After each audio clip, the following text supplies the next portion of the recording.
So this is our fourth and final video in the first week of our economics module. And in this video we're going to focus on the essential question of what do we mean by economics. We've talked about it a lot this week and we've looked at different aspects, but overall when we talk about economics, what is it that we mean? Well, if you look in your textbook and you look online, you'll find lots of different definitions of economics, and what I'm going to show you now are just two of those. So I'm not recommending these as the perfect definitions or even the best definitions, but they're two that give us a good flavour of what economics is all about. So we can look at economics as being a social science. It's concerned with the production, distribution and the consumption of goods and services. That makes sense, doesn't it, given what we've looked at this week? We could look at it slightly differently and say that economics studies how individuals, businesses, governments and nations make choices about allocating resources in order to satisfy their wants and needs. Again, that should sound familiar to you, given that what we've talked about this week. Okay, when we talk about economics, we can think about two types of economics. Microeconomics, which we're going to be studying, which we are studying now, and we're going to study for the first half of the semester, and then macroeconomics that we're studying the second half. So what's the difference? So microeconomics focuses on individual consumers, individual businesses and individual markets. It looks at how, as consumers and businesses, how we make decisions. It looks at our behaviour and tries to explain why we act in certain ways, why we respond to prices in different ways, why our demand varies from time to time.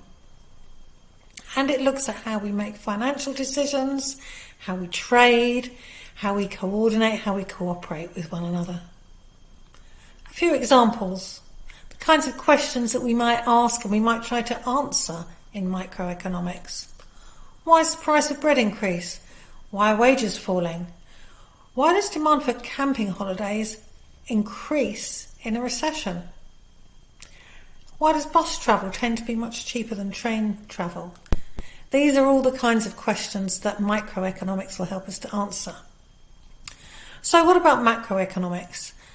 Well, that focuses on overall economies. So that could be national economies, it could be regional economies, we could be talking about the economy of a particular town or a district. But when we think about macroeconomics, we're thinking about that big thing. And the kind of aspects we might consider are things like foreign trade, how we trade with other economies, what role the government plays, what kind of policies it has. What about work? What's happening with unemployment? What's happening with prices across the whole economy? That's inflation. What about interest rates? What's happening about economic activity overall, all the production in the country? And that's linked to business cycles. Are we in a period currently of expansion, the economy's growing? Or are we in a recession, or even worse, a depression, where the economy's getting smaller? So the kind of questions that we ask in macroeconomics, and that macroeconomics tries to answer, are things like, why is unemployment rising? Why is the Chinese economy booming? Why has the government decided to raise interest rates? What would happen if the government gave everyone a tax cut? These are all macroeconomic questions.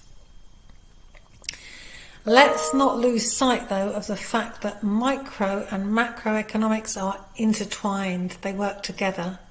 And I want to give you one example here. Earlier we looked at the production possibility curve. And in microeconomics, we saw how this curve can tell us something about opportunity cost. So on this diagram, if we move along the curve, then we will be producing maybe more of good B, but less of the opportunity cost is that we miss out on some of good A. Those are micro issues, what we're using our resources for to produce individual goods. However, remember we said that the curve in this production possibility curve indicates the maximum that our whole economy can produce at any given time.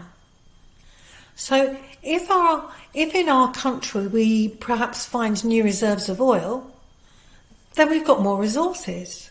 Or maybe we have lots of migrants coming to our country to work. That gives us more resources. And if we have more resources, we can produce more of everything. And when that happens, the whole production possibility curve shifts out. And you can see that on the diagram. It's shifted from point C to point D. And that means that our whole economy has grown. We can now produce more of everything. Also, we can look from a macro point of view at points A and B. Those both tell us that this country is operating within its production possibility curve. But when the economy moves from point A to point B, it's moving closer to its maximum. It's producing more. And therefore, more people are likely to have jobs. They're more likely to be employed. We're using more of our resources. So unemployment is likely to fall. And again, that's a macro idea.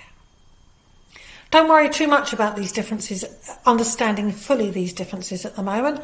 I just want you to understand really that these two, micro and macro, work together.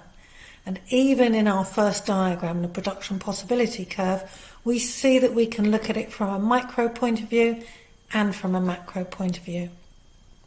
So halfway through the semester, we will change from micro to macro and we'll begin to study that. So finally, going back to our definition, economics is a social science. That means there's not always certainty. So one of the things we talk about in economics is positive and normative economics. What do they mean? Well, a positive statement is an objective statement. We can test it. We can decide that we need to change it because it's not quite right, or we can reject it, or we can accept it based on evidence. So positive economics deals with objective explanations and the testing and rejecting of theories. So there's a couple of examples there. The rising price of crude oil on world markets will lead to an increase in cycling to work. That's a definite. We can test that. We can see if it's happening. It may happen, it may not happen. It may turn out to be true or not, but we can test it. That makes it a positive, objective statement. The same as the next one. A rise in average temperatures will increase the demand for sunscreen products. We can test that. We can find out whether demand for sunscreen increases when temperatures go up. That makes it a positive, objective statement. The second type of statement are normative statements. These are value judgments. This is where the social science thing comes in, because these statements are subjective. They carry value judgment. So, for example, if I say pollution is the most serious economic problem, it's really hard to test that. We can't be sure about that. It's my opinion. It's a value judgment. And the next one, the government should enforce minimum prices for beers and lagers to control alcohol consumption. Well, maybe they should, maybe they shouldn't. It's hard to test that. It's a normative statement. It's a value judgment. Okay, so what have we learned? We've learned there are many different definitions of economics, but we've got some useful ones there. We've learned that microeconomics is about individual markets, small things, individual people. Macroeconomics, big things, whole countries. Positive statements are objective and we can test them. Normative statements are value judgments. Okay, as ever, there are a few questions. Answer those and then you've looked at all the mini lecture videos for this week and you can go on to do other things.